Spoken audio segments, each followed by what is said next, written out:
Start होते ही हम एक कपल को देखते हैं जिसमें मेल का नाम हनीफ होता है। वो अपनी वाइफ और 3 बच्चों के साथ कहीं पर जा रहा होता है। इनफैक्ट वो एक ऑर्फन था जिसे बाद में किसी ने अडॉप्ट कर लिया, लेकिन अपना सारा बचपन उसने जिस ऑर्फनेज होम में गुजारा उसका ओनर अब काफी ज्यादा बीमार था और उन्हीं की खबर लेने के लिए ये लोग उसी ऑर्फनेज होम की तरफ जा रहे थे। अब ये लोग कार ड्राइव कर ही रहे होते हैं तो ऐसे फील होता है जैसे इनकी गाड़ी से कोई चीज टकरा गई हो। ये लोग गाड़ी से उतर के देखते हैं तो सड़क के किनारे पर एक हिरन पड़ा होता है जो कि मारा जा चुका होता है। लोगों को काफी दुख होता है, लेकिन वो लोग वहाँ से चले जाते हैं और उनके जाने के बाद हमें ये दिखाया जाता है कि रोड के दूसरी तरफ एक बच्ची पड़ी हुई है, उसका खून भी निकला हुआ था और हम ये जज नहीं कर पाते कि वो जिंदा थी या मर चुकी थी। फिर जल्द ही ये लोग उसी ऑर्फनेज होम पहुँच ही जाते हैं, जहाँ पहुँचकर हनीफ देखता है कि उसके बचपन के काफी ज्यादा दोस्त हैं जो कि उसके साथ ऑर्फनेज होम में बड़े हुए और वो भी यहाँ के ऑनर की खबर लेने आए थे। तो ये सारे दोस्त एक दूसरे से मिलके बहुत खुश होते हैं। वहाँ पर हनीफ को पता चलता है कि सारे बच्चों के अलावा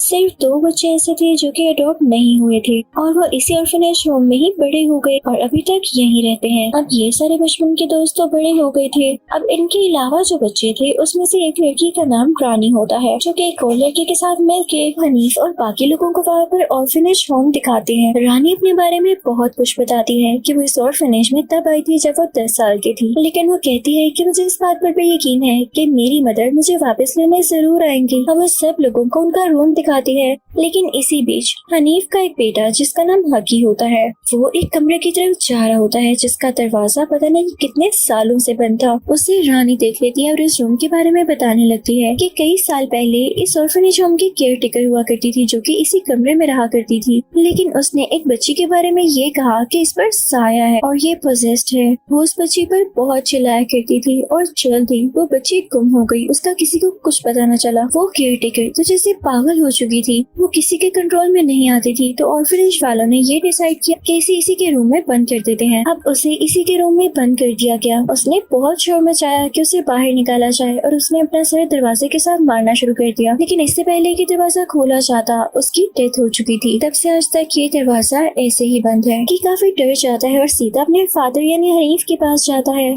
तो वहाँ पर हनीफ भी यही बात कर रहा होता है उसी केयर टेकर की पिक्चर दिखा के। ये पागल हो चुकी थी। फिर वो सब लोग डिनर करते हैं। अब जब हनीफ अपनी गाड़ी के पास जाता है तो उसके फ्रंट पर जो लगा होता है वो देख के काफी हैरान हो जाता है। उसके बोनेट पर खून और किसी कपड़े का टुकड़ा लगा होता है। तो हनीफ शक में पड़ जाता है कि उसने हिरन को ही टक्कर मारी थी या किसी और को। वो अपने एक दोस्त को लेके उसी जगह पर जाता है जहाँ पर एक्सीडेंट हुआ था। हिरन अभी तक वहाँ पड़ा होता है, लेकिन उसका दोस्त देखता है कि रोड की दूसरी तरफ वही बच्ची है जो कि अभी तक वहाँ पड़ी हुई थी और वो मर चुकी थी। साथ ही उनको एक बस खड़ी हुई दिखाई देती है जो कि ऑर्फनेज होम की ही थी और उसमें काफी ज्यादा छोटे छोटे बच्चे थे। वो जब उस बस के अंदर जाते हैं तो देखते हैं कि सारे बच्चे जख्मी थे। वो जब गौर करते हैं तो उन्हें पता चलता है कि उनके फेस को काफी बुरी तरह से बिगाड़ा गया है और उनकी जान तक ले ली गई है और यकीनन ये कोई एक्सीडेंट नहीं था। इन बच्चों को जानबूझकर मारा गया था। इस सब से ये लोग काफी ज्यादा शॉक्ड हो जाते हैं और पुलिस को कॉल करने लगते हैं, लेकिन उनके नेटवर्क में इश्यू था। वो लोग सोचते हैं कि इसी बच्ची को अपने साथ ऑर्फनेज ले आते हैं क्योंकि पुलिस स्टेशन तो यहाँ से बहुत दूर था।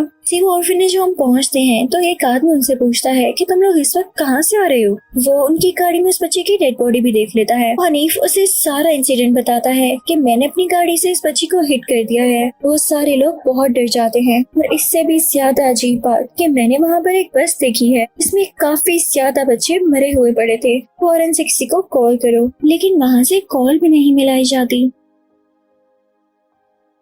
अब वो लड़का हनीफ और उसके दूसरे साथी से कहता है कि मैं उस जगह पर जाकर देखूंगा कि असल में इंसिडेंट हुआ कैसे। वो अकेला ही उस जगह की तरफ निकल जाता है। वहाँ पर जाकर वो उसी बस के अंदर जाता है तो देखता है कि बच्चे मरे हुए नहीं थे, बल्कि वो तो दूसरी डायरेक्शन में खड़े हुए थे। इससे पहले कि उनके पास जाके देखता उसे काफी ज्यादा डर लगता है और वो बस से उतरने की कोशिश करता है, लेकिन इससे पहले ही बस का दरवाजा बंद हो जाता है और वो बस के अंदर ही रह जाता है। तभी उसे फील होता है कि जैसे बस के बाहर उस जगह पर कोई है। उसने काला कॉस्ट्यूम पहन रखा है। देर में देखते देखते उस बस में मौजूद बच्चे मूव करने लगते हैं और उस बस में से पता नहीं किस चीज से काफी ज्यादा इंसेक्ट्स बाहर आने लगते हैं जो कि उसी आदमी की बॉडी के अंदर जाने लगते हैं। ये सीन काफी क्रीपी है। इन इंसेक्ट्स की वजह से उस आदमी की मौत हो जाती है। उधर ऑर्फनेज होम में हम एक लड़की को देखते हैं जिसके हाथ में नाइफ और एप्पल होता है। वो खुद को शीशे में देख रही होती है। शीशे में उसे अपना आप काफी मोटा लग रहा होता है तो वो शीशे में देखते हुए ही अपनी बॉडी को काटने लगती है। लग रहा था जैसे ये लड़की भी पोजेस्ड है क्योंकि कोई अपनी बॉडी को इस तरह से नुकसान तो नहीं पहुंचा सकता ना। दूसरी तरफ हम एक और लड़की को देखते हैं जो कि अपने बेड पर सो रही होती है लेकिन उस पर कुछ वर्म्स आकर गिरते हैं। वो देखते ही देखते उसकी बॉडी के अंदर चले जाते हैं और उसे काफी ज्यादा तकलीफ होने लगती है। वे उस लड़की का हस्बैंड आ जाता है जो कि शीशे में खुद को देख के काट रही होती है। वो उसे देख के काफी ज्यादा डर जाता है लेकिन जब उस लड़की को होश आता है तो वो खुद की हालत देखती है और ये देख के काफी डर जाती है और दोबारा बेहोश हो जाती है। वो अपनी बीवी की ऐसी हालत देख के फौरन से हनीफ और उसकी वाइफ को बुलाता है। तभी वहाँ पर वो लड़की भी आ जाती है जिसकी बॉडी में वर्म्स चले गए थे। उसको खून की उल्टी होती है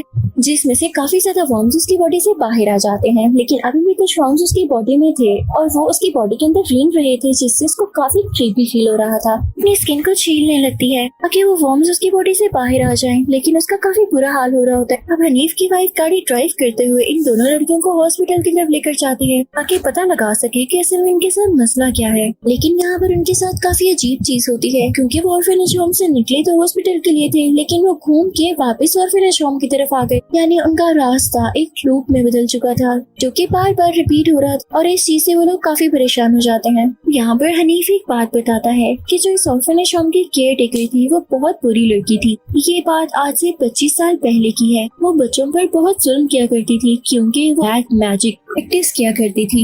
इसी वजह से उसने 3 बच्चियों को सेक्रीफाइस भी किया था। लेकिन ये चीज हनीफ और उसके 2 दोस्तों ने देख ली थी। लेकिन इससे पहले कि वो इनको पकड़ती ये लोग वहाँ से भाग गए और ये वही दोस्त होते हैं जो अभी भी एक साथ थे और एक वही जो बेचारा बस में मारा गया। तो माइट पॉसिबल वो केयर टेकर अभी भी इन दोनों के पीछे हो। और तब भी जब ये तीनों भागकर जा रहे थे तो ये वापस ही ऑर्फनेज होम पहुंच जाते। यानी तब इनका रास्ता एक लूप में बदल चुका था। तो इस चीज का पता उस ऑर्फनेज होम के ओनर को भी चल गया तो उन्होंने इन बच्चों से कहा हम इस केयर टेकर को उसके रूम में ही बंद कर देंगे। ये बात हनीफ और उसके दोस्तों ने पहले कभी किसी को नहीं बताई लेकिन आज ये बात इन लोगों ने शेयर कर ही दी कि हमने उस केयर टेकर के मरने के बाद उसे उसी कमरे के फ्लोर के अंदर दफना दिया था। उधर ऑर्फनेज होम में हम हनीफ के बड़े बेटे को देखते हैं जो कि स्टेपलर से अपने ही होंठ सी लेता है। इतनी देर में हम हकी को भी देखते हैं जो कि वीडियो प्लेयर पर एक वीडियो प्ले कर रहा होता है लेकिन उसी के ऊपर उसे किसी का फेस दिखाई देता है जो कि काफी खौफनाक होता है। वो भाग कर अपने बड़े भाई के पास जाता है लेकिन उसका बड़ा भाई तो अपने कंट्रोल में नहीं था तो वो उसे एक गन से शूट कर देता है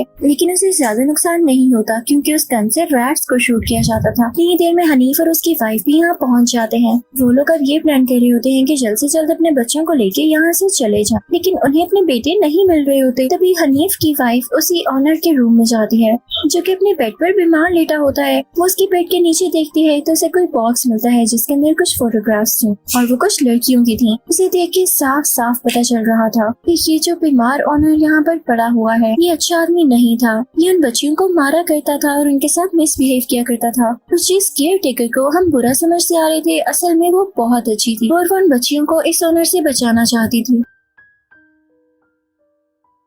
ऑनर नहीं चाहता था कि उसका राज सबके सामने आए तो उन्होंने बच्चों के साथ मिलकर ये स्टोरी बनाई कि केयर टेकर ही बुरी है और पोजेस्ड है। उन्होंने इसको बंद कर दिया ताकि वो मारी जाए और उसको वहीं पर दफना दिया गया। अब वो लोग ये सोचते हैं कि अगर ये ऑनर बुरा आदमी था तो ये सारे वाकये कौन करे क्योंकि ऑनर तो बीमार पड़ा हुआ है तो उनका शक जाता है रानी पर कि हो सकता है ऑनर ने इसे भी अब्यूज किया हो और मारने की कोशिश की हो तो ये सबसे अपना बदला ले रही है। लेकिन उतनी देर में वो भी वहाँ पर आ जाती है और बताती है कि नहीं और हो सकता है कि ये सारा कुछ वही केयर टेकर करी हो जिसे बहुत बुरी तरह से मार दिया गया था। नहीं देर में गाड़ी में से वो बच्ची भी बाहर आ जाती है जिसको ये लोग समझ रहे थे कि वो हनीफ की गाड़ी के साथ टकराकर मारी गई। वो आकर बताती है कि इनफैक्ट हमारे साथ हुआ क्या, हम सारे बच्चे ऑर्फनेज होम से पिकनिक पर जा रहे थे लेकिन तभी हमारी बस में एक ऐसी औरत आई जिसने काले कपड़े पहने हुए थे। उसके आते ही सब बच्चे पोजेस हो गए, उन पे अपना कंट्रोल ही नहीं रहा और ये सब ब्लैक मैजिक की वजह से हो रहा था। वो कई मैजिकल स्पेल्स पढ़ रही थी लेकिन मेरी जान इसलिए बच गई और मैं इसलिए पोजेस नहीं हुई क्योंकि मेरे कानों पर हेडफोन्स लगे हुए थे तो मैंने वो मैजिकल स्पेल्स सुने ही नहीं। लेकिन जैसे जैसे ही मैंने सब बच्चों को देखा तो मैं वहाँ से भाग गई और फील्ड्स की तरफ उतर गई।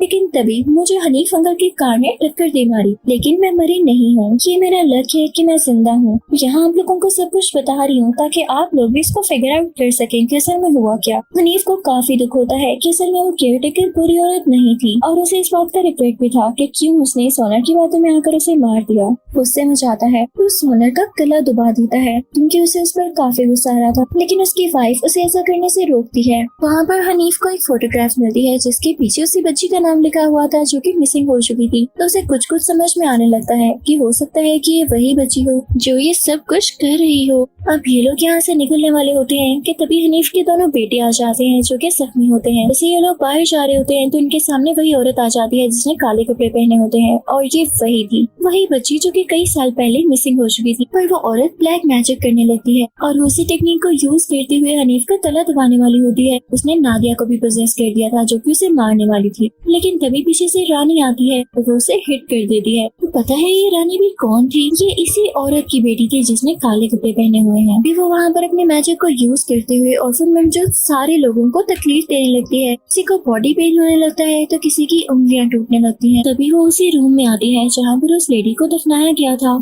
वहाँ पर कैंडल्स चल रही होती हैं, यानी यहाँ पर कोई रिचुअल होने वाला होता है। तो हनीफ की वाइफ उस औरत से पूछती है कि तुम ऐसा क्यों कर रही हो? चलो मानने में आता है जिसने उस लेडी को मारा तुम उनको तकलीफ पहुँचा सकती हो, लेकिन तुमने उन छोटे छोटे बच्चों को क्यों मारा? तो वो लड़की कहती है कि यही बेहतर था, अगर वो इस ऑर्फनेज में रहते तो उनके साथ भी मिसबिहेव किया जाता। अच्छा हुआ मैंने उन्हें मार दिया। तभी वो लेडी हनीफ की वाइफ से कहती है कि तुम्हारा शौहर भी इस सब में शामिल था, तो इसलिए अगर तुम अपने हस्बैंड को मार दोगी तो मैं तुम्हें तुम्हारे बच्चों के साथ यहाँ से जाने दूंगी। लेकिन हनीफ की वाइफ ऐसा नहीं कर सकती थी। इतनी देर में हनीफ का छोटा बेटा जिसका नाम हकी था वो उस लेडी में स्टैब कर देता है जिसने ब्लैक ड्रेस पहना होता है। हनीफ की वाइफ देखते ही देखते उसकी गर्दन काट देती है। उसकी गर्दन उसकी बॉडी से अलग हो जाती है, लेकिन वो अपनी गर्दन दोबारा से जोड़ लेती है। वो उन पर अटैक करने के लिए दोबारा से आ रही होती है कि हनीफ की वाइफ उस पर वही कैंडल फेंक देती है जो कि रिचुअल के लिए जलाई गई थी। और यही सिर्फ एक चीज थी जो कि उसको मार सकती थी, क्योंकि इन रिचुअल वाली कैंडल्स में काफी ज्यादा पावर होती है। तो इसकी वजह से वो लड़की वाकई में मारी जाती है। यहाँ पर उसका ब्लैक मैजिक भी खत्म हो जाता है और जितने भी पोसेस लोग होते हैं वो ठीक हो जाते हैं। वो सब उस ऑर्फनेज होम से निकलने की तैयारी करते हैं, लेकिन वो सोनर को वहाँ से बाहर नहीं निकालते क्योंकि अब ये टाइम आ चुका था जब उसे उसके गुनाहों की सजा मिलती। अब हम कुछ दिन बाद का सीन देखते हैं जब हनीफ की वाइफ अपने बच्चों को स्कूल से लेने जा रही होती है, लेकिन तभी उसे गाड़ी से बाहर उसी लड़की का शैडो दिखाया जाता है जिसे उन्होंने कुछ देरों पहले मारा था। देख के बाहर आती है तो उसे वो लड़की कहीं भी नहीं दिखती। और इसी के साथ ये मूवी यहीं पर खत्म होती है।